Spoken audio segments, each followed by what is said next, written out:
So, okay. Yeah. Hey, Sarah.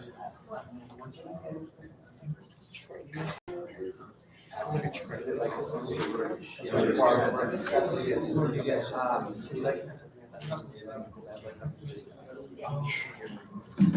don't know, because I got something, so I thought it was only for Zach, but I didn't know if I got something, so. Us too.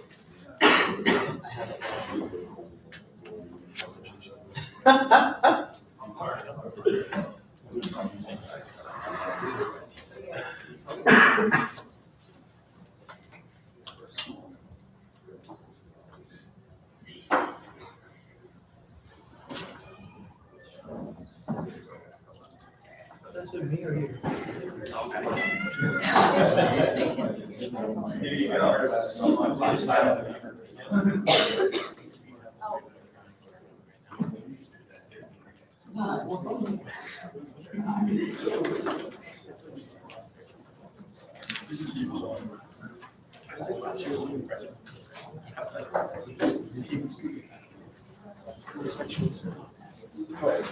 Thank you.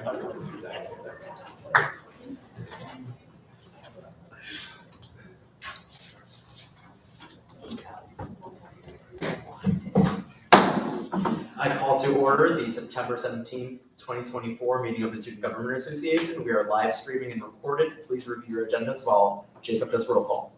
Nicholas Palumbo. Here. Isabella Moniz. Here. Anderson Dallaire. Here. William Connor. Here. Travis McLaughlin. Here.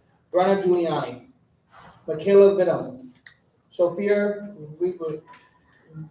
Rebachek. Melissa Kuzmeski. Here. Puru Sharma. Here. Christopher Landon. Here. Are there any corrections to the minutes from September 10th, 2024? Seeing none, is there a motion to approve the minutes? Is there a second to this motion? All in favor? Aye. Opposed? Abstentions? Motion carries. And now for your president's report, Joseph Goodwin.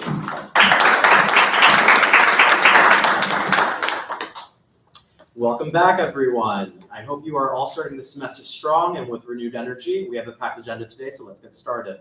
SGA has invited Joshua Hettrick this evening to be our guest due to his role as the university's parking clerk.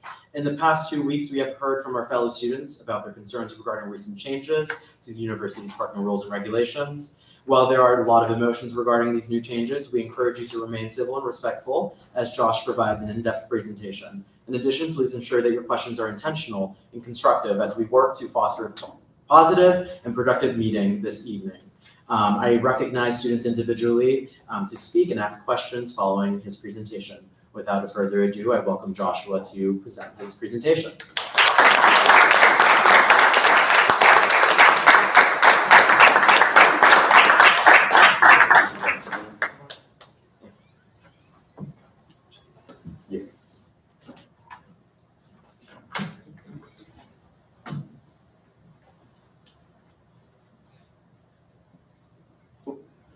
Good evening, everybody.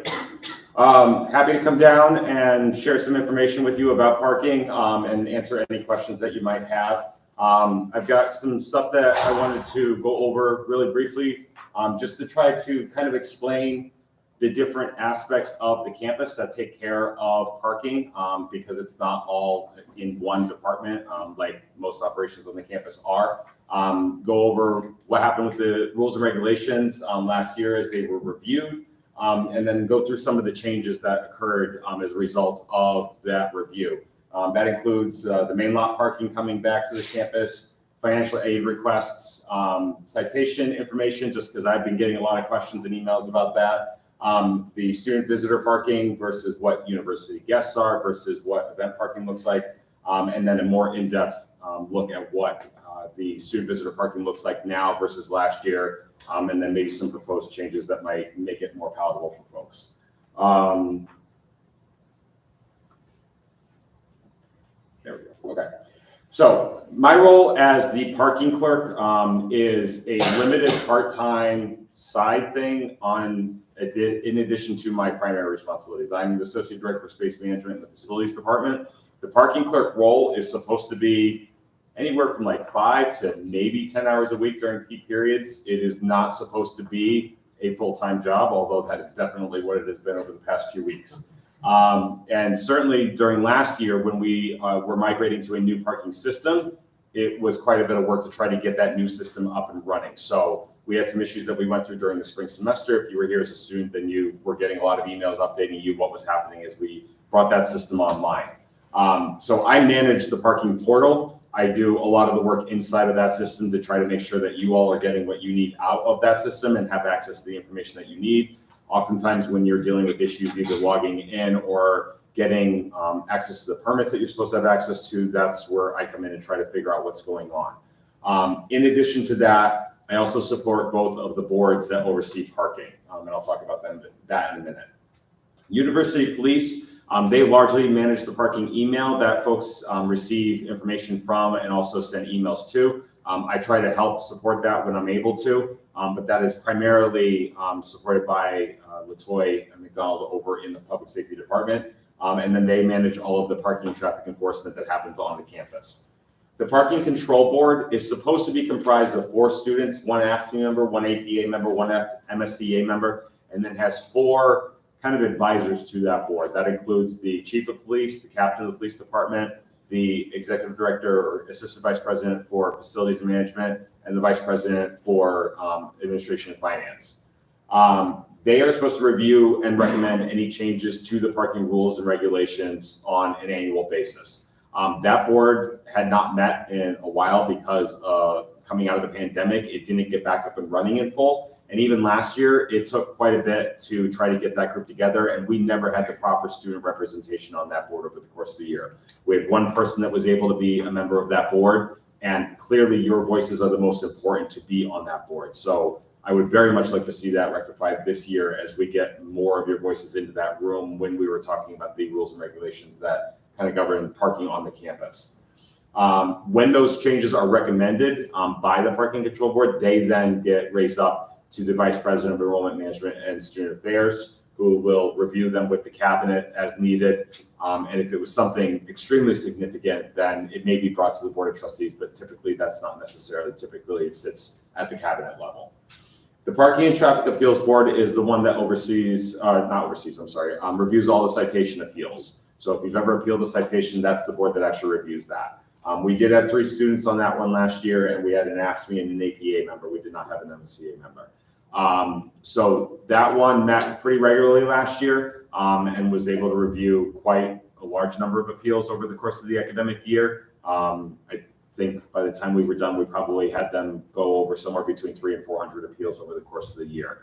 The ones that can be eliminated from that docket, I do on my own. Those are times when a vehicle got misrepresented by an officer accidentally. Sometimes the license plate reader will pick up a B as an 8 or vice versa. Or if a driver put in 1 digit wrong on a license plate number and has a permit, the officer is scanning what the license plate is, and then I'm the one that kind of figures out in the background that maybe something was off slightly. So some of those we can kind of rectify on our own, but the rest of them we try to have the appeals board review. So the parking rules and regulations had not been reviewed before last year since 2019. And that would have meant that it was the academic year of 2018 to 2019 and then approved for 2019-2020. So it had been quite a long time. There's obviously been a lot that has changed during that period of time. Enrollment levels have changed. The number of students that need to park on campus had changed. The way that everything was being operated had changed. So it was really important that that get reviewed and updated significantly so that it matched what the operations on the campus were looking like. So the changes that occurred in large part, we removed all the references to decals. Obviously, all the decals have gone away. All parking permits are virtual. That includes for faculty and staff as well now. There are no physical permits needed anymore. Permit types were expanded. So we added a alumni permit for alumni that come in and get a membership at the fitness center so that they can temporarily park over behind Ely. We added a medical permit into the system to make that process completely paperless. Previously, if a student was getting a medical accommodation to park on campus, they were having to go around campus physically to get something that they needed so that they didn't have to go around campus. It made absolutely no sense. We needed to make that a little bit easier on those students. So that entire process is now paperless. And when they get approved for a medical accommodation, the medical permit gets attached to their account. That way they don't have to put anything on their dashboard anymore either. It also reduces the likelihood that we have mistakes where public safety is scanning a plate, thinking somebody doesn't belong in a lot, only to find the permit sitting on the dashboard after the ticket has already been issued, which can cause other complications as well. We have created more of a process with the visitor parking, and I'll clarify some things in a little bit, but a visitor process has always existed. It just really hasn't been well followed in the past. And with the issues that occurred in South Lot last year, that's something that we wanted to make sure that we addressed. We changed how students are allowed to have vehicles on the campus. So a large number of times last year, and mind you, last year was my first year doing this, so I was learning as I went as well, but a large number of times last year, students needed to change what car they had on campus. Car breaks down, family changes out what car they're driving for any number of reasons. Previously in the old system, they had to pay $10 every time they switched a vehicle underneath their permit. In this system, what we did was increase the number of vehicles that a student can have from 1 to 2 in their account, and that is underneath the permit that they have active. So if you have a parking account, you purchased a permit, you can have 1 or 2 vehicles under that permit at a time. You could have 5 vehicles listed in your account now. That makes it easier for families that are trying to manage their vehicles at home. Some students are driving a different car every day, it doesn't matter. Now they can upload those and put them into their permit, and there is no charge for that anymore. We removed that. So that gives you guys the ability to manage what you're doing, what you're driving on a regular basis, and to switch that information anytime that you need to. We added the electric vehicle policy that was sent out last spring as it was announced. The chargers obviously over in Commuter Lot were added. We are still going through the process with the state to get the ones over by Parenzo added to the campus as well. The violator notification, we added language in there. One of the problems that prevents public safety from getting around the campus as quickly as they would like to be able to is having to get out of the car and put a ticket right onto a window underneath a windshield wiper. There's a whole range of problems that happen with citations. 1, they can blow away if it's a really weird day. 2, people will actually pull them off of cars and put them on their own vehicles to make public safety think that that car already got ticketed to prevent them from doing it again. And we've seen that happen a lot, unfortunately. So after the first 2 weeks of the semester, citations may not be placed on the physical car, but everybody gets an email notification every time that they get a ticket. That was something that did not work well with the old system at all, because students were able to use a private email address to register their vehicles. And so anything that came from the system was oftentimes going to their spam filter and they didn't even know it.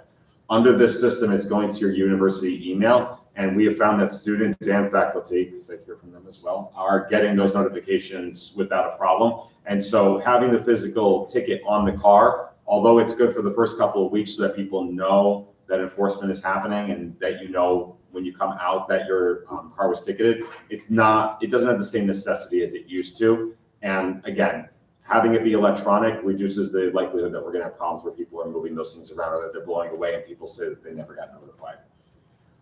We defined what happened with the late fees, and this has always been in the rules and regulations, but it wasn't really clearly and well defined in terms of how it escalated. And because the new system is attached to the university's data system in Banner, we don't have to send things to the RMV anymore. So previously, students had 21 days to either appeal or pay their citation. If they lost an appeal or did not pay, a $5 late fee was added on day 22. On day 55, a $20 late fee was added at that point. On day 66, it was getting sent to the RMV, provided that that car was from the state of Massachusetts, which is true for the vast majority, obviously. That $25 fee that is charged at the RMV is actually something that the university gets billed back because they're getting sent to the RMV. So it was not another escalation that the university was making money off of it. It was an escalation that we were paying for. The problem with citations going to the RMV was numerous. One, many of you have vehicles and they're not under your name. They're actually under your parents' name. And in those instances, the holds at the R&B are actually going on your parents' accounts. The problem is that you don't find that out oftentimes until you are either renewing your license or renewing the registration on the vehicle, because that's when you notice that there's a hold on the account. So I have had conversations with families that are reaching out to me after 5 or 10 years because they maybe left the state, came back, got rid of a vehicle, got a new vehicle. For whatever reason, they didn't find out about these things, and those late fees are all stacked together with a large number of citations. Person that I dealt with that had the largest number last year had 45 tickets on the student's account, and the hold was at the R&B for over $4,000. That's the kind of stuff that compounds, and then families find out about this stuff days, weeks, months, years later, and you can imagine the anger for that person when they're confronting that. That's the kind of stuff that we wanted to have stop happening. So under the new rules and regulations, because we're connected to the university's system, if a student doesn't pay their parking citation within the 21 days or appeal it, or if the appeal is denied, the $5 late fee would still go on. At 55 days, the $20 late fee goes on and it gets moved to the student's account at the university. It'll no longer be in the parking portal system and able to be paid there. The $25 fee goes away completely. There is no longer the $25 fee because we would not be sending them to the R&B at that point. That was to try to get rid of something that was the largest increaser, and it was there only because of the R&B, so we don't need that anymore. For faculty, staff, employees, or people that are not affiliated with the university, or people that don't register their vehicle at the university, those citations will still go to the R&B after 66 days because they don't have an account with the university that can be paid in the same way. Does that make sense? Okay, I want to make sure that I explained that clearly, and I'm happy to answer questions about that. I just wanted to make sure that I went through that for everybody. This was another one that came up a lot, and I've gotten certainly emails, not from a huge number of students, but from some students that remember South Lot parking. So I wanted to kind of give everybody an overview of what actually happened with South Lot parking and how few people it ended up benefiting. So last fall, we ran this program, 58 students applied, 30 got approved, 24 responded to me saying that they were accepting the rules applied to that permit, and only 18 actually ended up coming and picking them up. And we continued to try to reach out to students that were on that 58 applicant list, but by the time we could continue reaching out to people, we got into October, and then we got into November, and all of a sudden the program doesn't mean as much anymore. The other problem is that South Lot Plus was extremely restrictive. So students could park their cars over in the Dower commuter lot from 7 p.m. or 5 p.m. on weekdays until 7 a.m. the next morning. The reason why a lot of people didn't respond when they got this was that they realized that their internships, clinicals, student teaching was taking them off campus in the middle of the day. So if they didn't leave campus by 7 a.m., there was no reason for this program anymore. They were going to have to go move their car from Dower at 7 a.m. down to South Lot, only to go back down and get their car later on for when they actually needed to leave campus. That restrictive nature made it really unhelpful to a lot of people. That proved even more true in the spring semester when we had even fewer applicants. We approved all of them because we had under 30. 24 again responded and only 13 picked up the permit that time. This was open to students of all classes. All they had to do was explain what their academic commitment off campus was so we could prioritize who needed it the most based on the number of hours they had to be off campus for those academic commitments. The main lot parking is something that did exist previously. It was removed when University Hall was constructed because there used to be a parking lot there. It reduced the amount of parking on the main campus so significantly that we couldn't continue the program anymore. But the enrollment was significantly different at the university at that time. With the reduction in enrollment, it made sense to bring this back. And anybody that was here last year knows that commuter lot and the Dower commuter lot and the apartment complex commuter lots were never significantly full the way that they would have been in past years. Those gaps gave us the belief that we could put this back onto the campus and not have the same problems that were existing when it went away. It is a total of 108 spaces. That's it. It is not, entire swaths of the commuter lots, which is what some impressions have been, and why there is no vacancy in the commuter lot or the Dower commuter lot. And I'll show that to you in a few minutes. So for this one, we gave a deadline of August 18th because we needed to be able to run all of these permits, and I had to manually assign all 108 permits one at a time. So I needed to make sure I had time to be able to go through and do that before everybody arrived on campus. So we did it as close to the academic year as possible to make sure that everybody had a chance to purchase their permits up front. And when I say purchase, I mean any student that was able to purchase it outright, students who had been approved for financial aid at that point and had had the permit assigned to them, students that had applied for financial aid and had not yet gotten approved yet, I included just by default to be safe. And any RAs were included because their permits are covered by the Department of Residential Life and they may not have purchased it yet, but it was guaranteed to be covered. All of those students were included in the 582. Of that, we had 10 grad students and 97 seniors. It barely came in at the point where we could fit all the seniors and the graduate students into those main lot spaces, which is what we ended up doing. I think there's a buffer of like 2 spaces at this point just to be safe because, as the main lot students have found out, other people like to park there as well. So that's not something that I have control over, but the spaces are designated at this point on the east side of New Hall, going down towards Davis, and then next to Conlin Hall at the apartment complex.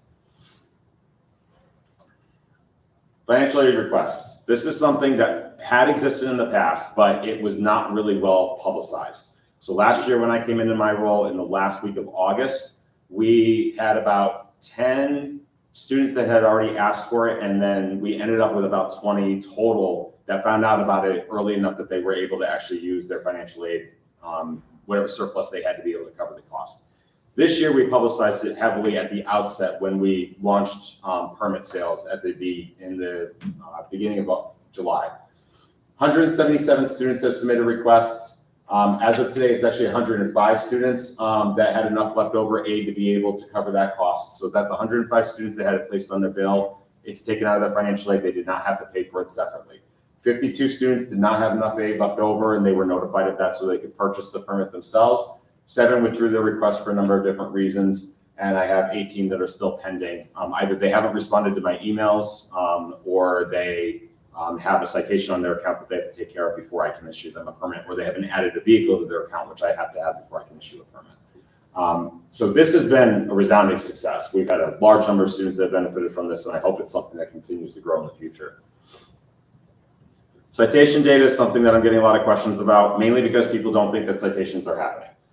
792 citations have been written as of today. Public safety is definitely out and about. They are definitely citing vehicles, as evidenced by any angry people that have been contacting my office about them. And in response to the people that don't think that's happening, this is what I was able to pull from the data today. It's also not something that is targeting anybody. That's another thing that comes up a lot of times. People think that public safety is going after specific lots or trying to get specific students. That is not the case. So I broke this down by permit type and then by parking lot. On the left, permit type. So commuter students that have permits, the small bar on the left, I think it's about 27 citations have been written for the first 2 weeks. Those are by and large because they were parking in fact staff spaces. There's been a couple of employees that have been cited. Main lot, which again are the ones I just described, have been cited. And those are students that were parked in commuter spaces.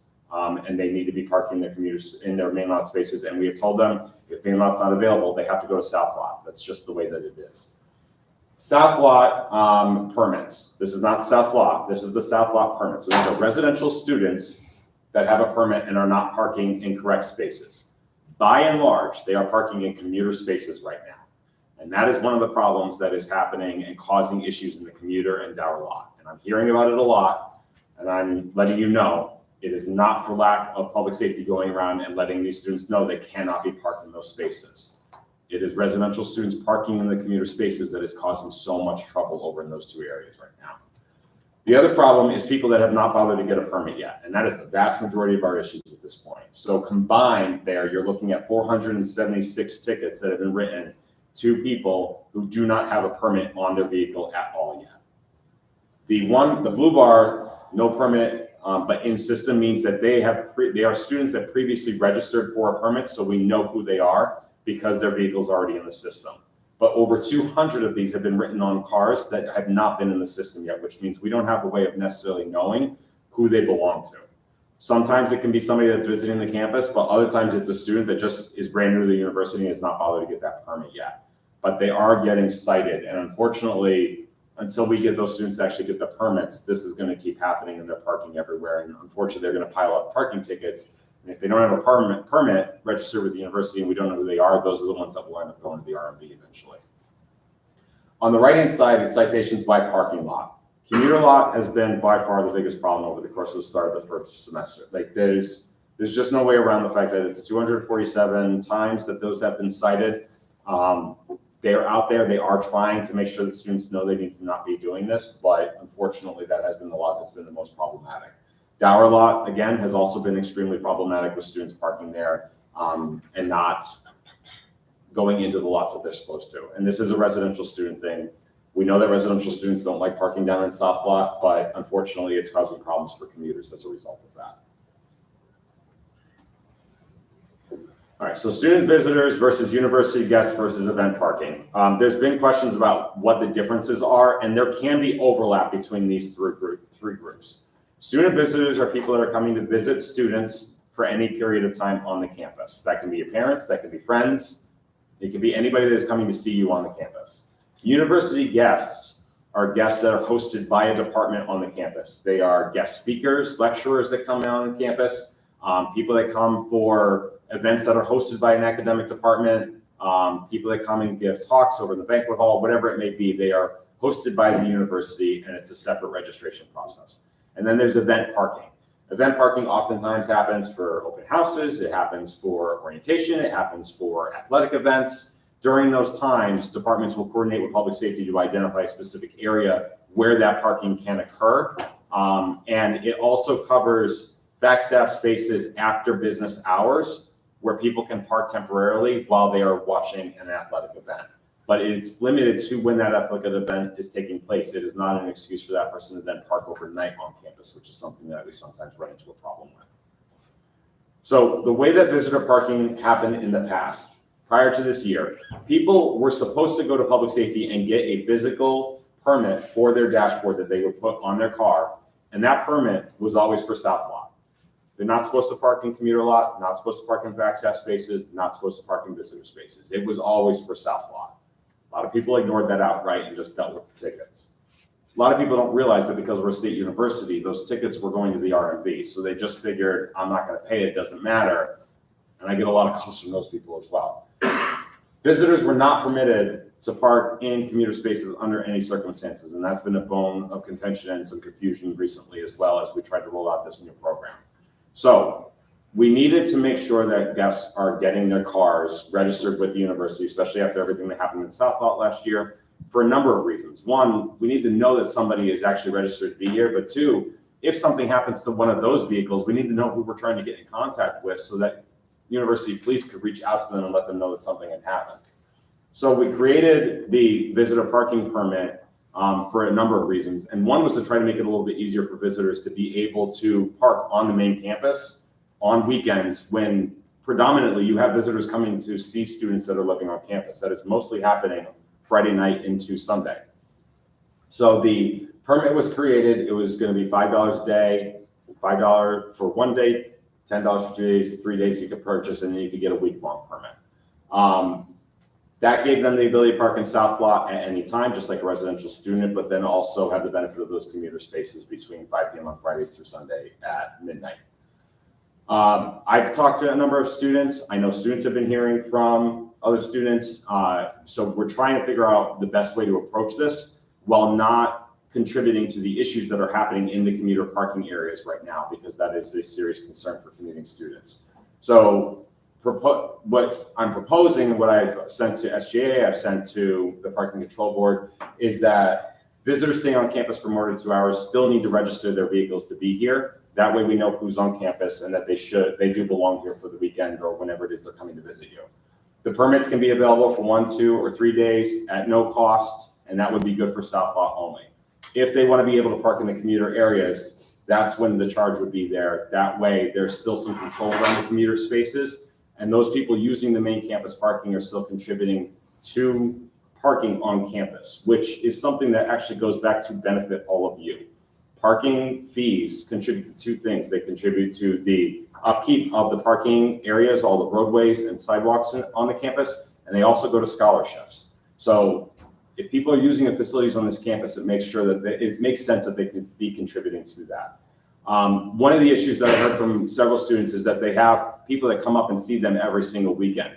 If you total up $5 every day for multiple weekends over the course of the semester, adds up really fast. So adding a semester visitor permit for $50, similar to what a residential student or a commuter student is paying, seemed to make sense, and it's something that I've seen at a few other schools as well.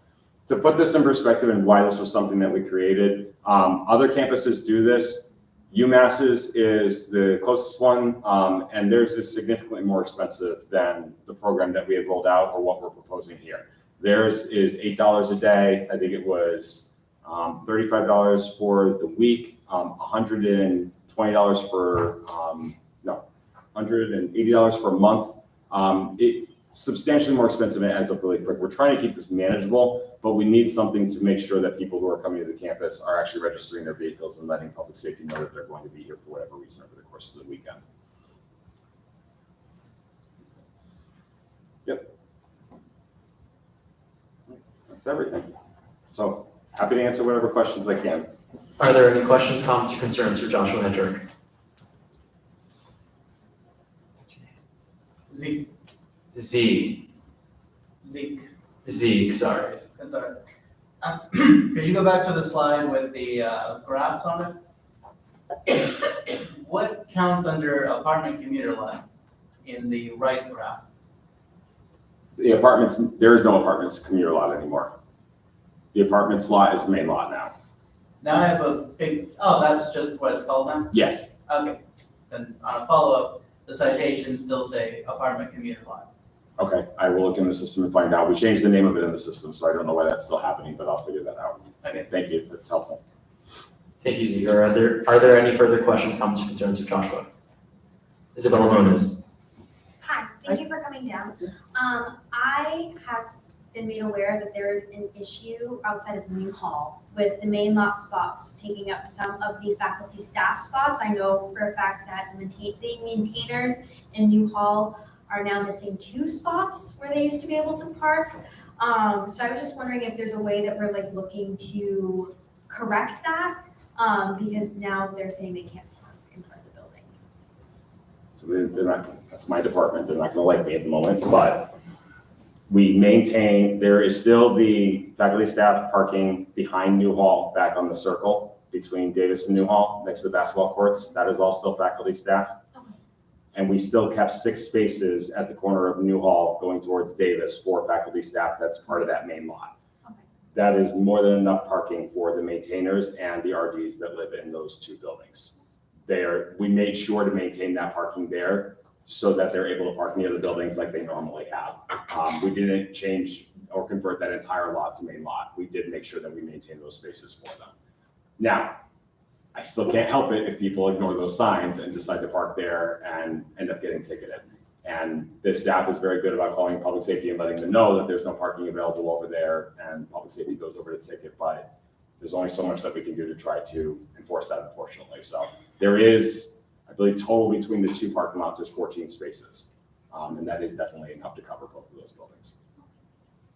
Thank you, Isabella. Sarah Harrington. Hi Josh, Hi. thank you for coming, it's good to see you. What should we expect parking to look like for this weekend, for family weekend? What should we tell our parents? Where should we tell them to park?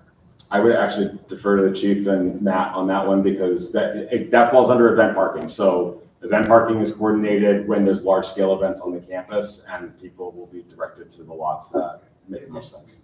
Everybody parks in the commuter lot, that's open for that, and basically any other lot that's available. And when it's event parking, they're not paying for the visitor passes or anything like that. Like, it's open parking as part of that event. So that's one of those kind of large scale events where we're not trying to make money off of this. We're trying to make sure that we maintain the system and try to make sure that we're enforcing these policies properly. Thank you. Chief Tony Gaziano. And we'll monitor everything. If someone's parking up on the grass or on the sidewalk, that, those are violations. Hazards. So, but yeah, we do monitor, but there should be plenty of, space. We've had all games here several times. We'll be all right. Thank you. Are there any further? Ethan Haynes. Hi, so you mentioned that if a student or someone who's not in the system, that fine would then go to the RMV if not paid within, I believe it was 55 days, correct? 66. 66, excuse me. And you mentioned also that if someone is in that system, they go to the RMV, but if they're not from Massachusetts, then we're kind of SOL with that money. So is there a remedy for that in the works? Is that something that's being focused on, being worked on? Because someone like me, what's the point of purchasing a pass? Well, I don't have a good answer for that, Tony. I'm not gonna sit here and try to make something up. I mean, the problem, the inconvenience that's going to come is that honestly, at a point where somebody is getting that many citations, you're probably gonna get your vehicle towed.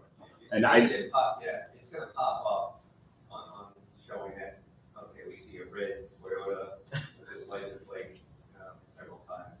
And it's in part of the regulations, there are stipulations in there about towing. And I gotta say, towing is the least thing that we want to be doing. Like, we hate towing on this campus. We absolutely display, like, it's just not, it's not the purpose of the program. But if we had a student last year who physically printed out something to cover up their license plate so that it looked like a different car. And the officer noticed it and went up and just peeled it. And it was an adhesive decal to cover up the plate that had already been ticketed over 20 times. And I mean, I believe it's the only vehicle all year that got towed. It's not something that we'd like to do. But if somebody is being that abrasive about just not following any of the parking rules and regulations and everything, it just becomes a significant problem at that point. So it's not something that we enjoy doing by any stretch of the imagination. And it's a very small number of people that are out of state. I mean, the vast majority of people that are parking on the campus are still in-state students. So it is a small number.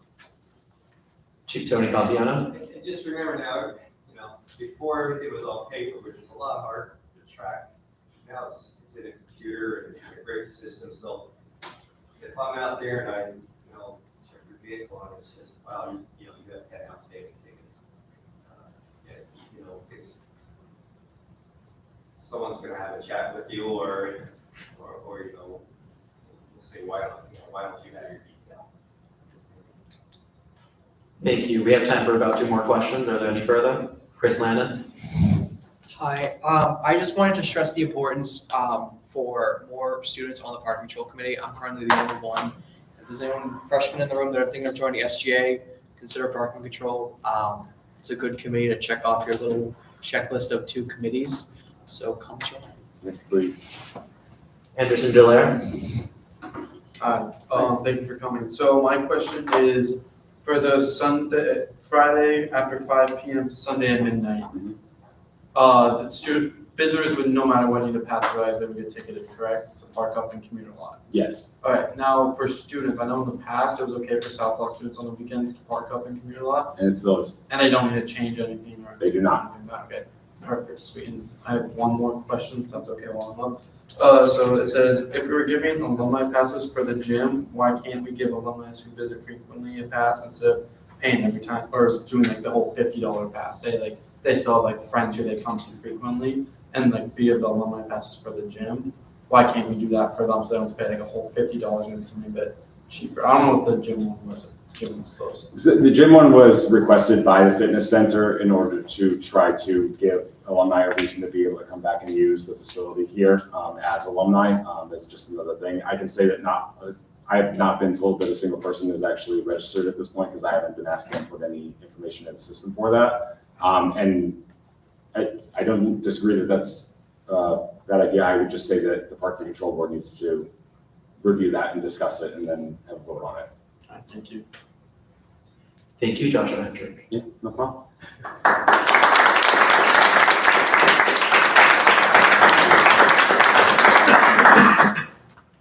All right. Oh, wow. Great. Thank you so much for participating in that Q&A. If you have any further questions for Joshua, you're able to email him at jhettrick@westfield.ma.edu. Moving on to the rest of my report.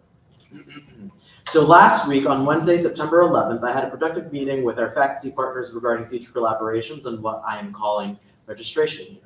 To summarize, the department chairs confirmed their commitment to providing resources on voter registration and civic engagement. They will offer insights from their respective areas and offer nonpartisan resources through those respective lenses, including information like what to do after elections are over, why registering is important, and civil and local participation during elections, and so much more. Please mark your calendars for the proposed dates for registration week on Monday, October 21st from 10 a.m. to 12 p.m. Location will be announced at a later date. On Wednesday, October 23rd from 5:30 p.m. to 7:30 p.m. Location will be announced at another day. And lastly, on Friday, October 25th, before the registration deadline, between 1:40 p.m. and 2:55 p.m.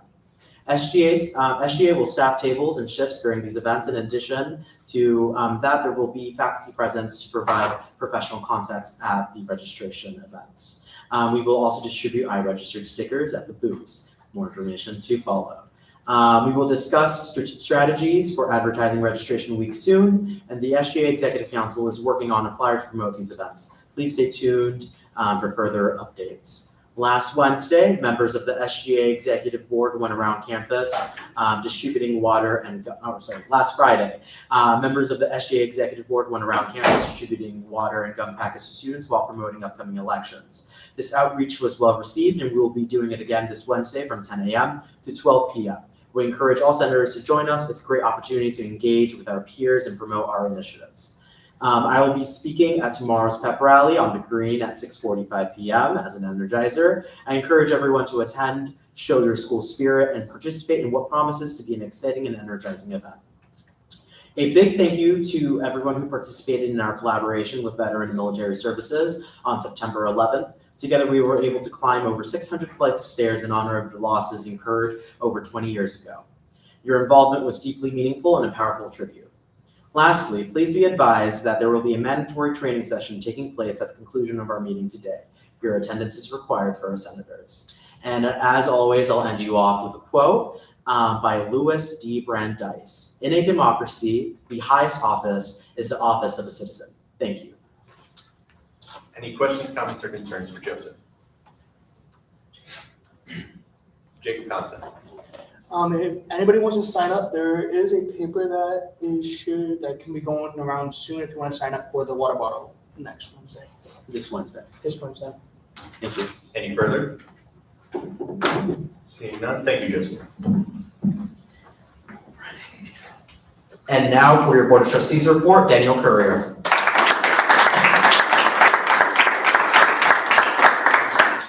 All right, good evening. I'd like to begin by thanking all of those who participated in our September 11th Remembrance event, which was co-sponsored by the Office of Veteran and Military Services last Wednesday, including the large number of faculty and staff who joined us. It was moving to hear these staff members talk about exactly where they were on that fateful day. For the vast majority of us in this room, we were not yet alive. It is important that we, as the post-9/11 generation, actively work to ensure that our generation and future generations never forget what happened on Tuesday, September 11th, 2001. I urge those who will be here next year, as I will not be here, to continue this event and make it an annual tradition for our campus. Last week, I sent the chair of the Student Advisory Council our concerns regarding the state's failure to properly address deferred maintenance across our public higher education system. In my orientation meeting with the Student Advisory Council today, the chair confirmed that this matter will be addressed by their executive board next week, and that they have reached out to other related parties for information. It is my hope that by the time I leave office next year, we will have a greater clarity around how the state will address this crisis. Last week, Sarah and I had the chance to meet about another potential initiative, the digitization of forms in the registrar's office. For those who don't know, Human Resources has digitized the vast majority of its forms and utilizes DocuSign to easily move the forms to different people within the approval process. I believe it would be in the university's best interest and in the best interest of our students to do the same with the registrar's office, which has been reliant on paper and fillable PDF forms for some time. Sarah has agreed to raise this issue with the provost and gather his thoughts during their meeting tomorrow. Finally, I had the chance to attend 2 receptions over the weekends, one at the residence of Dr. Thompson, and along with Joseph, to celebrate the appointments of Dr. William Salka as provost and Melinda Phelps as our new vice president of government and community relations and chief general counsel, and the other at Stanley Park to celebrate the park's 75th anniversary, where I was joined by both Joseph and Anderson. Both were successful events, and we appreciate Dr. Thompson's invitation. I do want to highlight the appointment of Melinda Phelps as our new Vice President of Government and Community Relations and General Counsel for the university.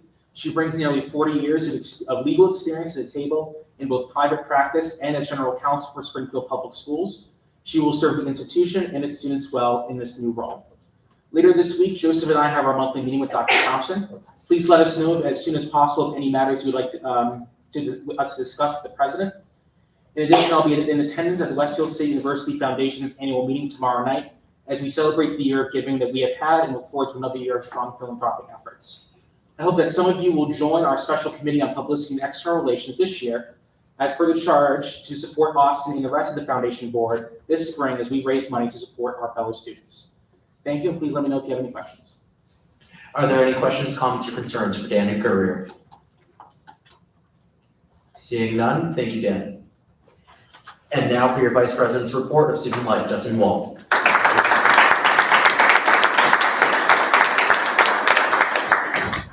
Hello, everybody. Today I had a meeting in the Horace Mann with Dr. Hearn and Maureen Soha from Facilities. We discussed initiatives aimed at enhancing the campus's appearance and aligning it more closely with the aesthetic of Westfield State. One of the current improvements includes the introduction of walk-off mats featuring the Nestor logo in every building. I've already noticed these around, especially in Newhall, every day as I leave, and I absolutely love them. Maureen also extended an invitation to review their campus beautification study, which explores various strategies for improving our campus environment. While I'm not yet able to share the details, I will provide further information once it becomes available. Additionally, I have a tentative meeting scheduled for this Thursday with Sarah Lazar, the director of the Bonaco Center, to discuss accessibility issues across campus, including academic buildings and residential halls. If any of you have anything you've seen or heard regarding accessibility issues on campus, please feel free to let me know and I can bring them to my meeting. Are there any questions, comments, or concerns for Justin Wald? Seek. Since you were looking for concerns about accessibility, the handicap button in front of the dining commons still isn't working again. Thank you. I'll bring that to the meeting and make sure dining as well knows so they can hopefully get that fixed soon. Any further? Seeing none. Student Affairs Committee, Justin Wald. Hello again. The Student Affairs Committee met last Friday during the common meeting time and welcomed a nearly full committee. The primary focus of the committee was to explore recruitment and engagement strategies. One key idea discussed is to engage with students directly by tabling in the DC once per semester, and this effort aims to gauge interest and involvement. The committee also discussed the possible makeup of the remaining student seats, and every member agreed that they would like us to pull from a wide variety of groups on campus, such as athletes, lead scholars, affinity groups, and first-year students. This would be to provide a comprehensive perspective on student life, to develop informed and effective recommendations to the Vice President of Student Affairs. Are there any questions, comments, or concerns for Justin Wald? Seeing none, thank you, Justin. Food Services Committee, Jacob Conson.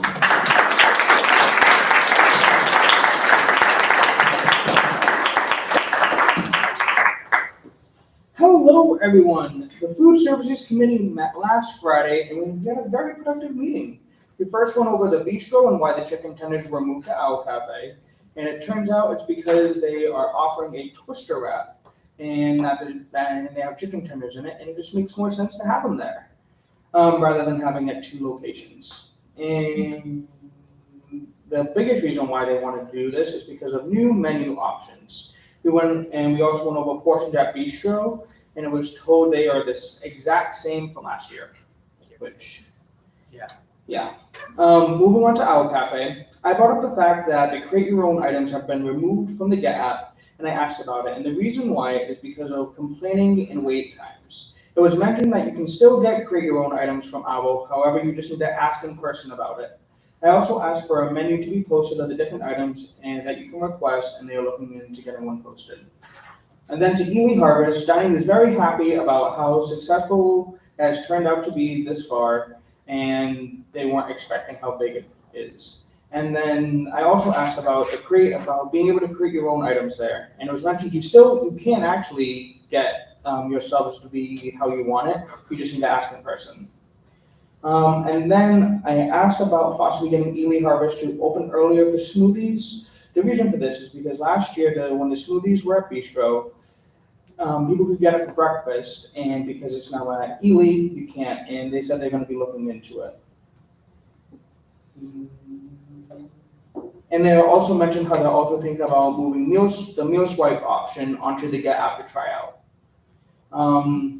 Then for the DC, the first big thing I asked about was if there was a way to give Sean, the person who makes the omelets,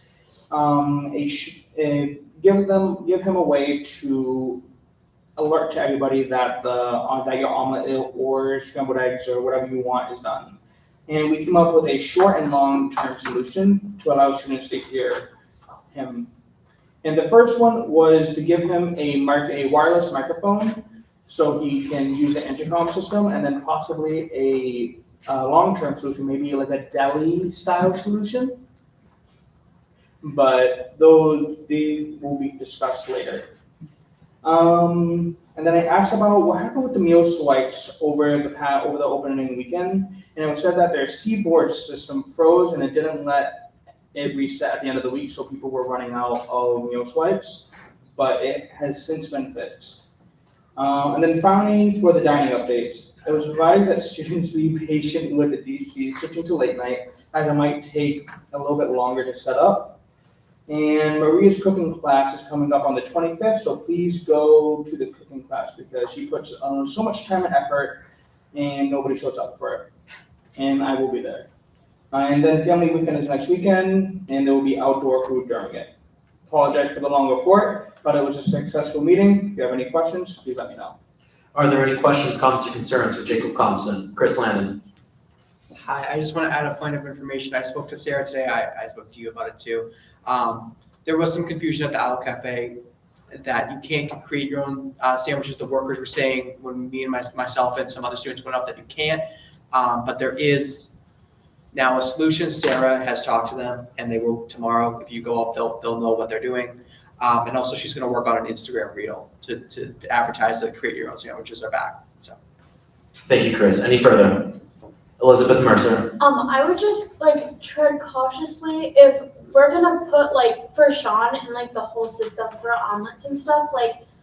I think it was last semester in the spring he had a number system.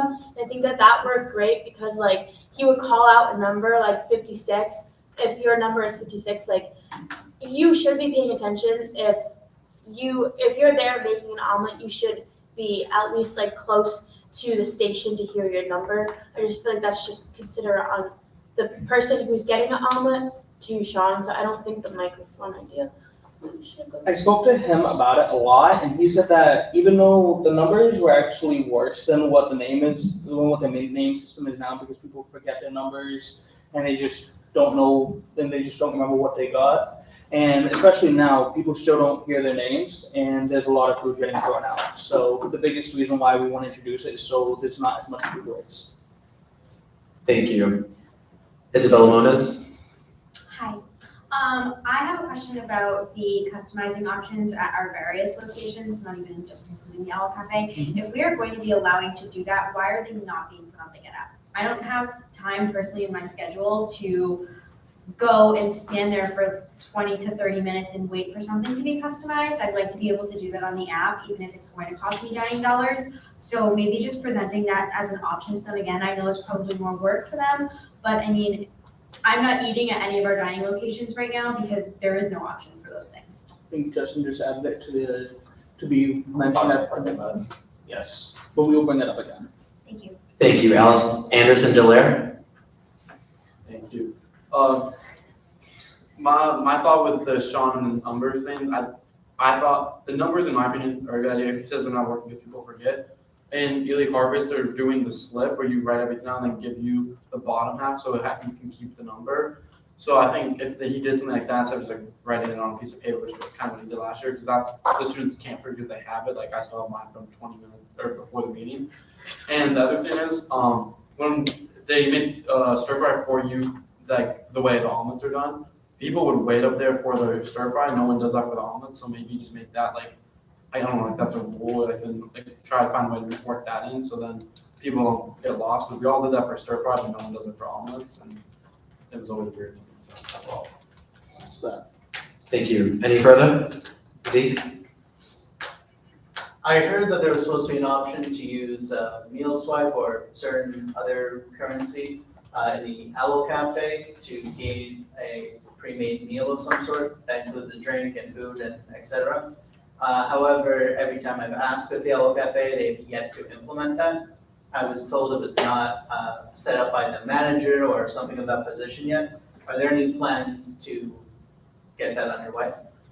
So far, nothing that I've heard. That meal option that includes everything from what I've heard is only at Ely Harvest, which includes the 6-inch sub, a drink, and a bag of chips. Thank you. Are there any further? Seeing none, thank you, Jacob. And now time for your Vice President's report of academic life, Sarah Harrington.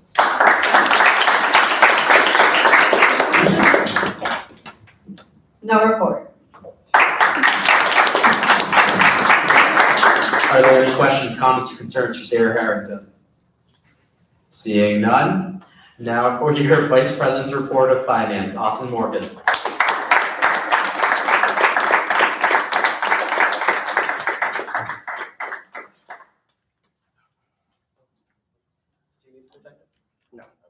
Hello everyone.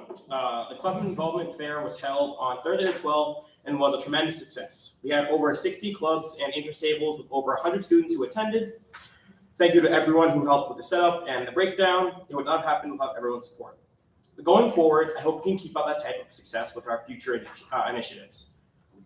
There will be a mandatory finance training taking place this Thursday at 5:30 p.m. in the University Hall NPR room for clubs and organizations. We will be going over how to manage club funds, conference and fund requests, and spending. We are also going to be learning a new process that has not been used before, so all clubs will need to be in attendance for that training. Wednesday the 18th, as Dan mentioned, is the annual Westfield State Foundation meeting. I, along with other executive council members, will be attending. The foundation supports students and the university in many ways, like with funding or scholarships. Now for the big thing. I ask that you look over the proposed budget for FY25, which has been unanimously endorsed by the Executive Council. The university has generously absorbed the salaries of employees within the sale office that SGA previously paid for. This opened up roughly $180,000 in funding for SGA and CAB. With this increased funding, we now have the ability to really focus on retention and student involvement, particularly in our clubs and organizations. You can always reach me at vpfinance.sga@westfield.ma.edu. Is there a motion to approve the FY25 budget? So moved. Second. All in favor? Aye. Opposed? Abstentions? Motion carries. As always, go Birds. Yay! Are there any questions, comments, or concerns for Austin Morgan? Daniel Courier. We didn't ask for any questions on the motion. Were there any questions on the budget?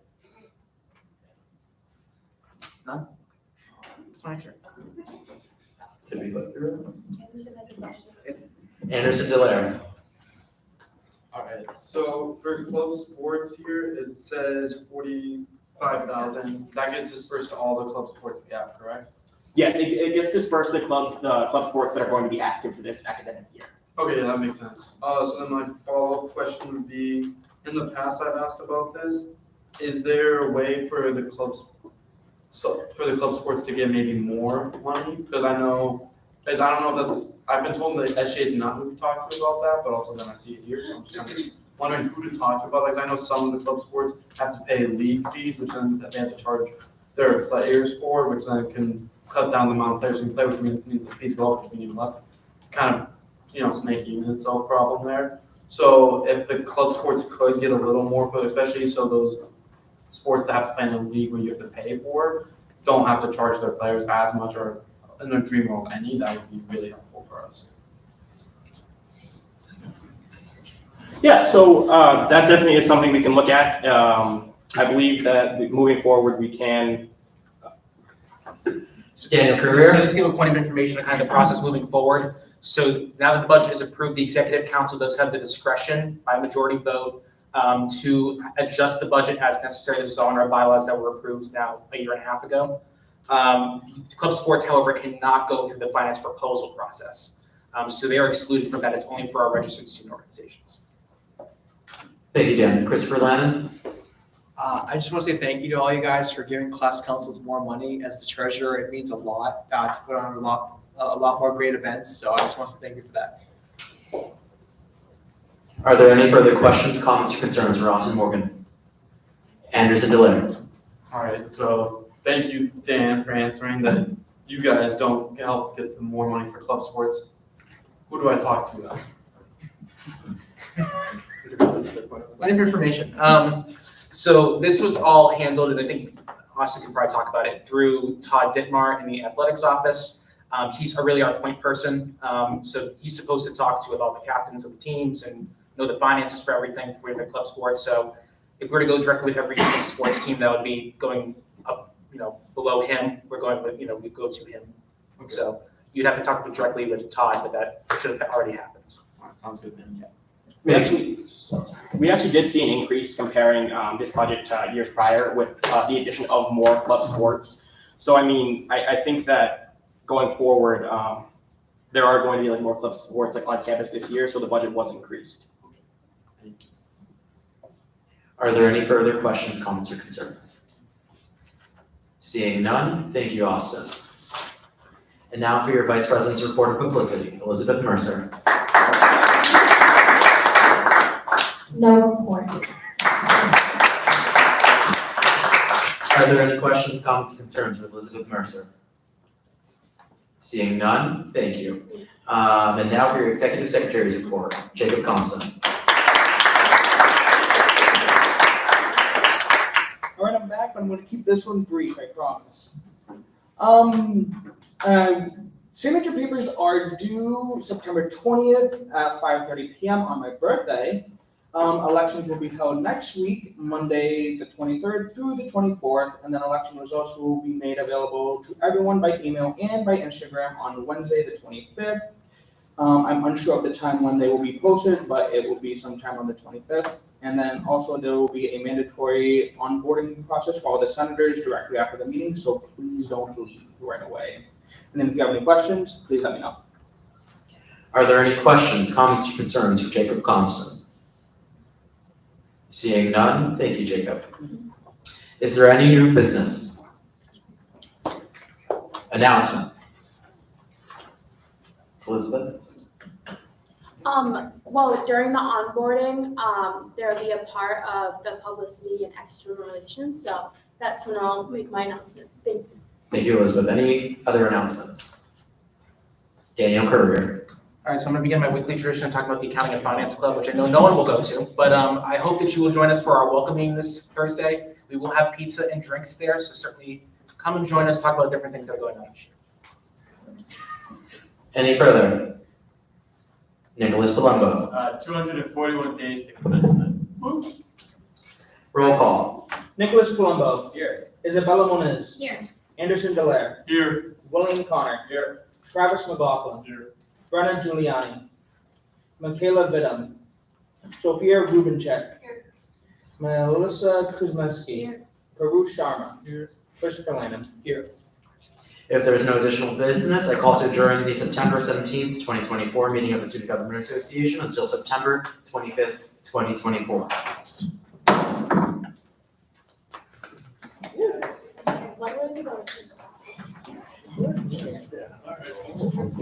Just as a reminder for our senators in the room, please stay.